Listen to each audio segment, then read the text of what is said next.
Here's a short video for Jacob the Carpetbagger and all of his YouTube followers. Basically, back on March 11th, he posted up a video where I think it was someone in Japan had made him a nice 3D file.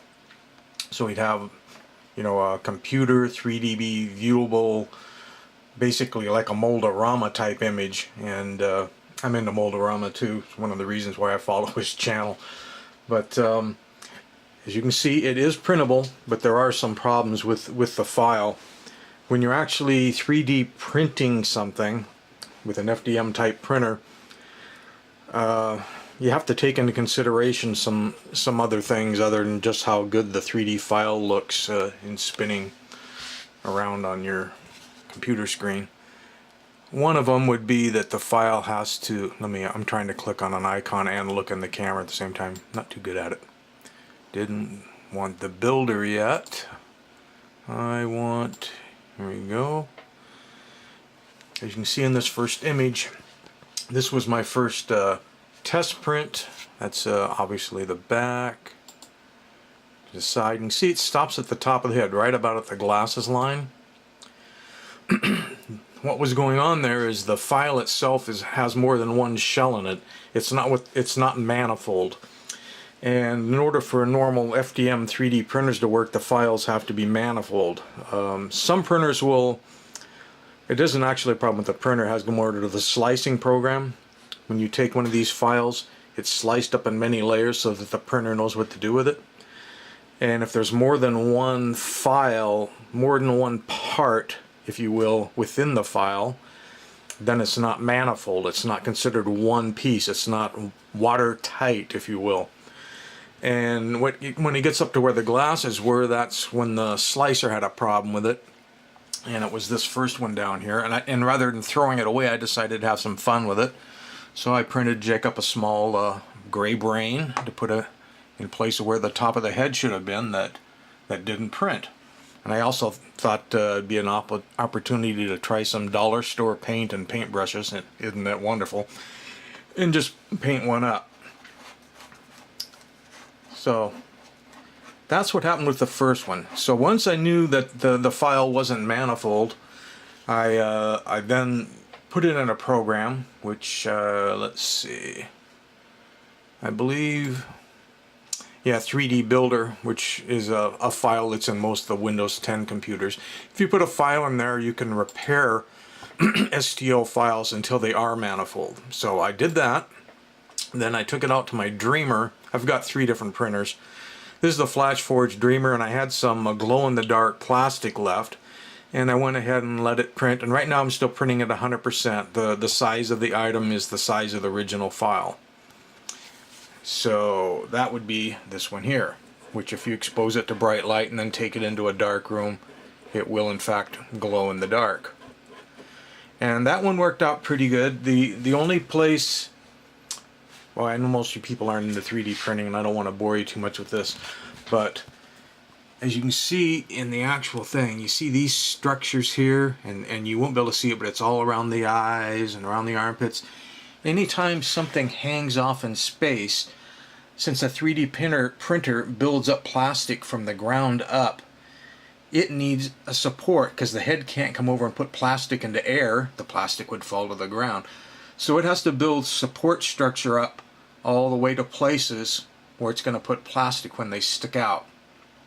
Well, around the original eyeglass frames, that all has to be all filled in with support structure. And when you go to tear that support structure away, you inevitably tear the glasses away with it, because they're so small. They're less than 1 millimeter thick, very thin. Now, a proper 3D file for 3D printing, you would purposely beef the glasses up, make them more part of the head, or, and what I ended up doing here and here, is cutting off the defective ones, printing some new glasses, because if you print them flat on a bed like this, you don't need any support, because it can lay the plastic down. Then you basically just glue them on and paint them, which is probably the best way to do glasses on a figure like this. The other place I have a lot of problem is around the fingers. I ended up breaking a couple of the fingers off there and part of the handle, again for the same reason. That's all full of support material, and to try to break that support material out without damaging the print, when the print is this small and the parts are that small, it's very hard. So a better 3D design would be to make more of the fingers and the hands and the handles all more one part instead of actual separate parts. I mean, this 3D model is like if a person actually was holding it. There's no real contact there once you clear everything away. So those could be improved. And let's see what we've got here image-wise. See where we're at in our storytelling.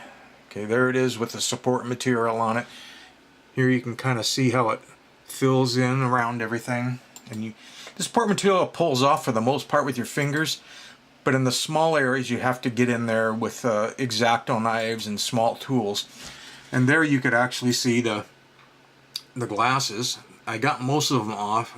It broke off right about here, which is where it normally breaks. That's really, really thin, way less than a millimeter.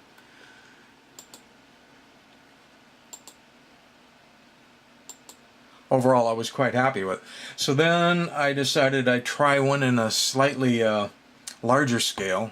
So instead of just printing at 100% size, I increased the file to 115, so it's 15% larger. And at this point I was out of the green, so this is printed in some silver gray plastic. And again, you can see the support material very clearly. And that ended up being this guy here.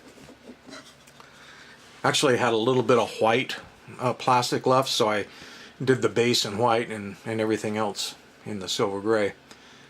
I managed to pull most of the support material off without damaging things too much. A little bit rough, and I didn't want to get in there and dig around the glasses too much more, because I would end up breaking them. Because once again, it's just it's too hard to clean all that out. So I think the optimal way would be to print the figure without the glasses, print the glasses as a separate part, and then simply put them on, just like you put your normal glasses on. And here's more of a close-up. Here you can see more of the support material. See, anywhere anything overhangs, you have to have support. So underneath the here and around the ear and under the nose, all these big pillars. And again, you just grab them and you yank the big stuff off. Those aren't a problem. It doesn't become a problem until you get into these little itty bitty places. Then you're more likely to break the model than you are to get the support material off. The back of the head, and again, this all just pulls right off. Pulls right off. No problems there. And there it is, the way you just saw it. And here were the files where I did glasses, and I did on a bunch of different scales. What I thought would be like the 100% scale, the 115% scale, and then the last print I did, which is 150%, so it's 50% larger. And there was the little brain that I printed to salvage that first print. There's two of the glasses that you see right here, glued together, and then I just hit them with some black spray paint. And the smaller pair, actually I guess I did one in each scale. I did one in the 115 and one in the 100. And where's my advance button? Here we go. And then I took some pictures of the painted one, but you've already seen the painted one. There's the side of the... Also, if this embossing on the side could be made more exaggerated, that would show up a lot better in 3D prints. Whether it comes out or goes in, extrudes out or extrudes in, doesn't matter, but if it could be a little bit more, that would be great. And here's the jumbo size. I did this one on the Persa i3, and this is 150% the original, so in other words 50% larger. And I just wanted to see if it would be possible to break all the supports away if I made it as large as I could on my current printer. And that's how long it took to do that one. 23 hours and 53 minutes, so basically 24 hours to print the large one, which is right here. And you'll see that I wasn't quite able to get the support material out without, again, once breaking that very edge of that one glasses. I decided I'd just leave them that way. If Jacob wants to, when I mail all these to him, he wants to cut all the glasses off, he can then glue together this large pair here and then put those on the head like I did with these two. That's up to him. But I'll leave these for Jacob to either leave gray or to paint, whatever he'd like to do with them. I think that's about all I had to tell you. Was yes, it does print. You need to make the file manifold first. It'd be great if the file had the glasses separate and had a little bit more support between the hand and the case handle. That would be wonderful. So there you go.